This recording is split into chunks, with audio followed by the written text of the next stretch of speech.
Wester here. We've got the town of Palm Beach Fire Rescue gearing up. This team has spent since 8 o'clock or so locked in a room. Their cell phones have been taken away. They have no access to electronics. They have no computers. They have no access to the outside world. Pretty much just kind of thinking about what they're going to do. And the idea behind that is they have never seen the course they're about to step onto, as we discussed earlier. So pretty cool what the Frog group does, the Florida RIT Operations group does. They have now been geared up. Cody is giving them some instructions here. They've all been set up. You're on this. Who's going in first for your group? I am. Or no, Walter. I'm last name. With BA shields, they're situating them in the order that they're going to be going through the door. The finals is taking place today. The top 5 teams out of the 26 that ran yesterday are now making their way onto the course. We've had 3 groups run prior, and this is the second to last, and then we've got one more team after this. This is the 4th team to hit the course today, and they were the 4th fastest actually yesterday when it came to overall times. So we're going to be working our way over to the course. So the idea is that these guys aren't going to be able to see what the course looks like right now. The competition is based on a line of duty death that occurred in 2018 out of Worcester, Massachusetts, where a firefighter Roy, was unfortunately killed in the line of duty when he became lost. Had some situational, sounded like there were some situational awareness issues and ongoing size-up problems with command, and there weren't established tactical objectives during that incident. So all of those factors contributed to a mayday being called and unfortunately a firefighter dying. So you can read the green sheet if you want to on that one. It's already out and published. Already a good group of spectators here ready to watch this town of Palm Beach jump out onto the course. Unlike yesterday, where the time started, once they made contact with the door, they will not have to force a door today because they are completely blacked out. This is what today's course looks like. Essentially, right off the door, there is a left and a right split. Every team that has run so far today has sent one team left and one team right. We'll see if Palm Beach follows the same tactic or maybe something a little bit different. We're always surprised by some of the ingenuity of these teams. So the only information that these guys are going to know is what they get off of the radio reports. So these, the team here at Frog is going to act as role players. They've actually taken the actual transcript of the radio conversations that happened prior to the event leading up to the Mayday. And they'll be kind of reenacting that, which is the only thing that is going to give this team of 4 and their incident commander, who is off-site, the situational awareness of what is going on the course today. So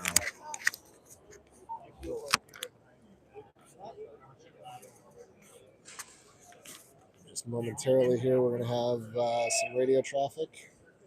These guys are going to have to pay attention.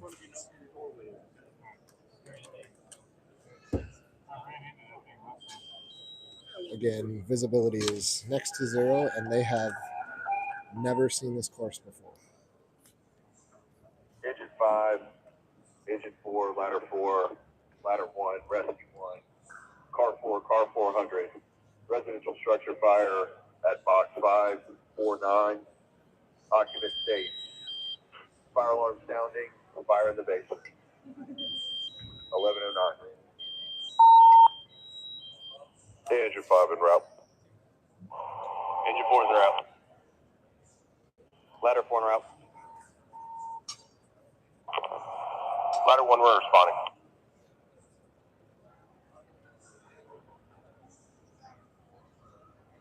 Car 4's en route. Car 400 en route. Engine 5, I'm on scene of a working fire, 3-story multifamily dwelling. Ladder 4 on scene, smoke showing, we'll investigate. Car 4, I'm on scene, I'll have command.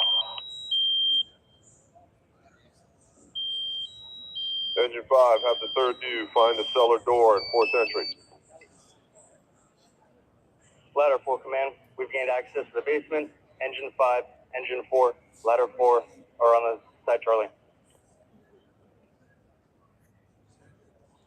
Engine 5 command, we need to extend the line, we can't reach the basement.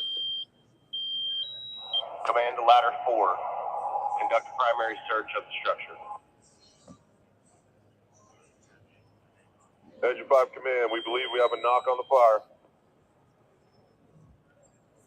All units from car 400, fire appears to be taking over the fire floor, first floor. Ladder 4, you have fire below you. Ladder 4 command, our exit's cut off. We need a hose line to the stairs. Mayday, mayday, mayday. Ladder 403 is trapped at the window. We can't get him out. Command from car 400. We have firefighters hanging out the windows. We need a ladder to that location. Ladder 4, Rick command. We have ladder 403. He's pinned. We can't get him out of the window. Command copies the mayday. Command to RID operations. RID ops, go ahead. We have one firefighter call the mayday on the floor above Division 2. You have the incident.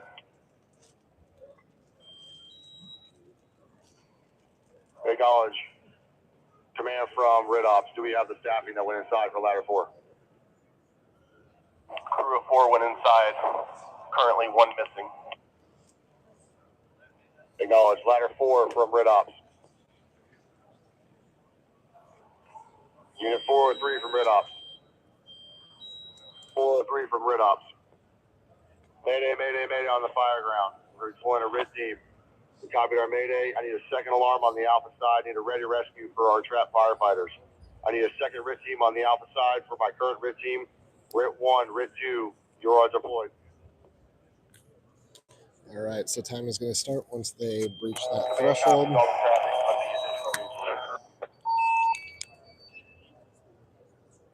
RID 1, take entry.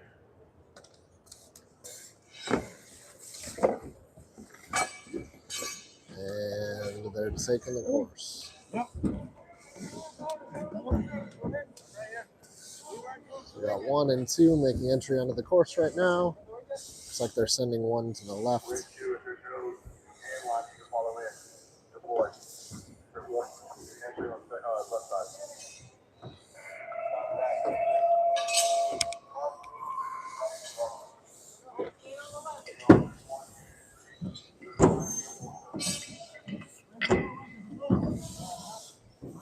So it looks like they opted to split left and right also. Seeing a good division.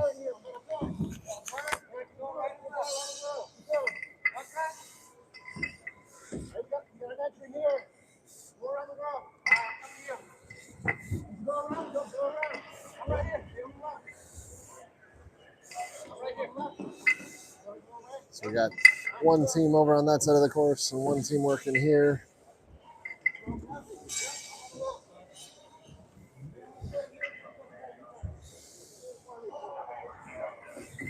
Looks like a little slower moving than the other team.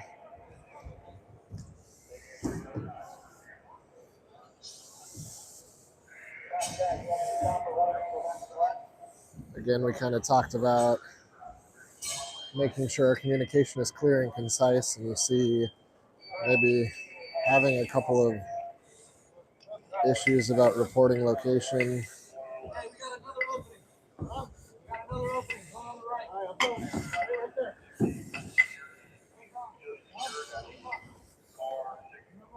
So here in the background, there is a bunch of radio traffic that will continue. much like a real scene. These crews have to differentiate while they're doing what they're doing. Gonna have to differentiate the stuff that matters from the stuff that doesn't.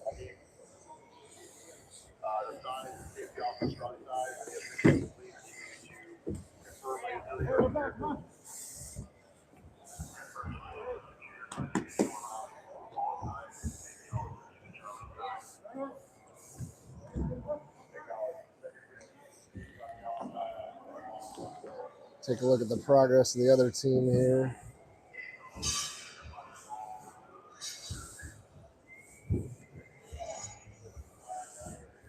Looks like they're making a way around.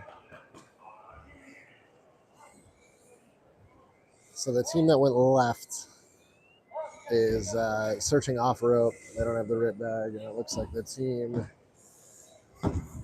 that took the right side is making their way with the RIT rope. I take that back. The team that went left has the bag.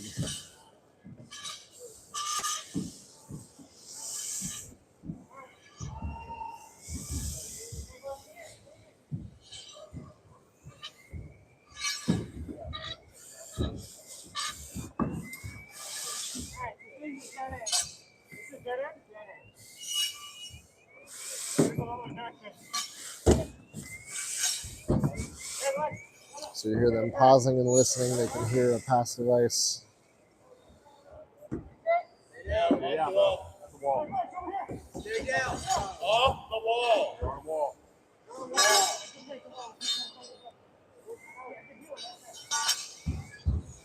So they can hear a pass device, which is appropriate, but definitely still staying as part of the competition. Now they have a targeted search that they're starting to shoot for.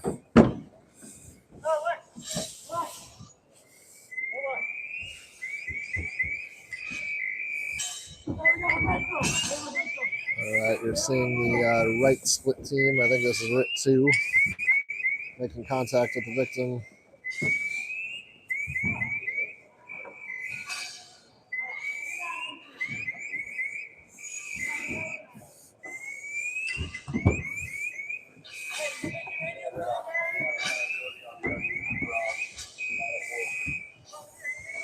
Checking the room to make sure there isn't another exit.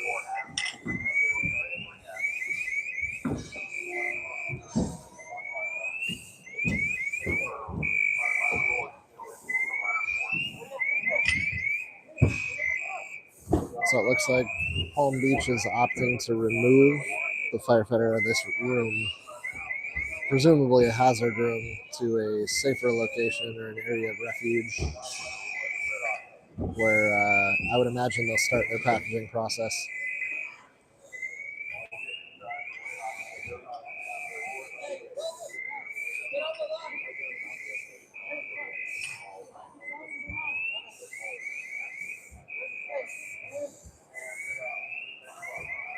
Looks like the other team over here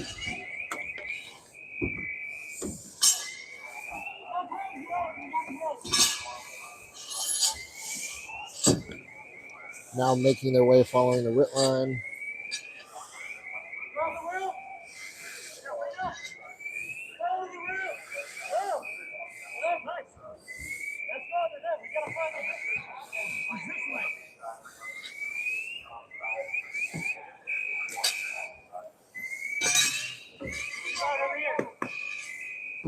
So there are a couple of trains of thought. I would imagine that they're thinking about, they opted to discontinue following the line that they knew their other team was on to shoot for the pass alarm. But there is some miscommunication between the two elements.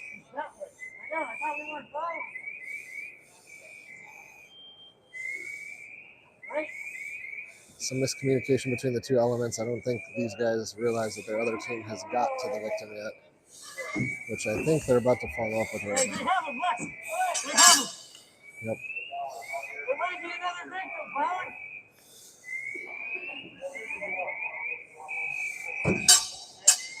Can you confirm if there's one or two victims? I can do. They said one.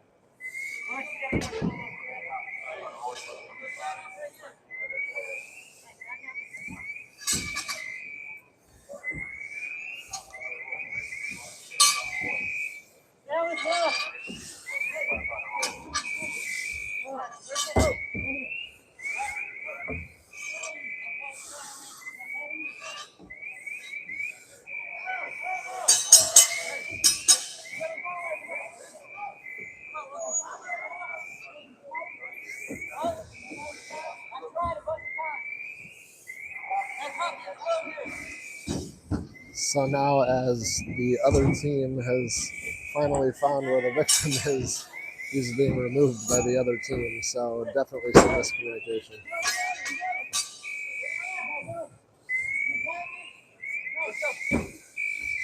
Opting to not transfill.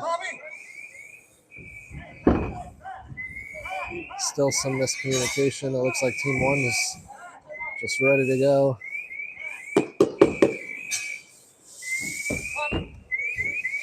So using one person to follow the rope and the other to basically follow the individual. So some of those bonus points that will add time to their overall time. Finding and addressing an active pass device. Obviously, it's harder to communicate with command. It's harder to communicate with each other. And then transfilling and packaging the victim also are going to be some criteria that would definitely add time. So now that they got that and it has been addressed, now they're just going to make the push out of the building.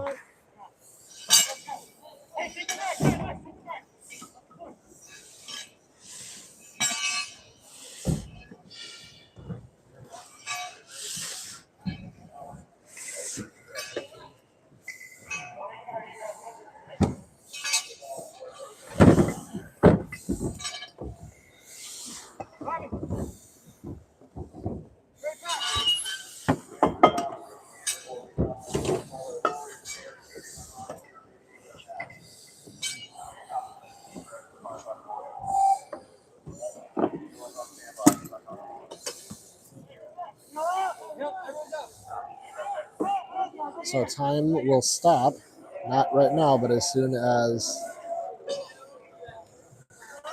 their incident commander declares that the RIT operation is concluded.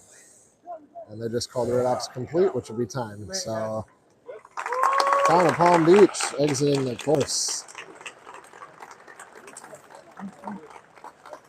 So yeah, just recapping their evolution, there's definitely, I thought they were going to end up playing the chase game, dragging the victim out of right here, as you guys saw. But as the other RIT team made their way around basically this corner, the other team was dragging the victim here. Eventually they regrouped. I think there was some miscommunication between the two teams. It didn't sound like they were talking together very much. So I think that might have led to some of the confusion in one of the teams actually finding the victim and packaging the victim while the other team was trying to make their way over to where the victim was. That pass alarm, as you see the judges deliberating here, that pass alarm will be an interesting conversation. And I think there's value to leaving a pass alarm in certain instances. If you need your other team, specifically the team that has like has the RIT bag, which the team without the victim did have the RIT bag. Doing like a targeted search exactly to where that RIT alarm is active. I think there's value in that. I think there's value in running directly to the sound of that alarm. However, the team that is now trying to package the victim or communicate with command via radio or even communicate with each other, that pass alarm is blaringly loud. So it's pretty amazing when these guys are able to look at the course and go, oh, that's what we did and that's where we were. Again, not to armchair quarterback anybody, but definitely when we talk about like RIT and we talk about things we can do to improve, like that's the whole point of why we're doing what we're doing out here and why these guys are doing what they're doing. They're contributing just that wealth of knowledge to making these teams better. And it's easy for us to armchair quarterback it and say, oh yeah, I can't believe over there they were dragging the victim out on this side, but they were chasing them. Basically, it was this game of cat and mouse and chasing our tails.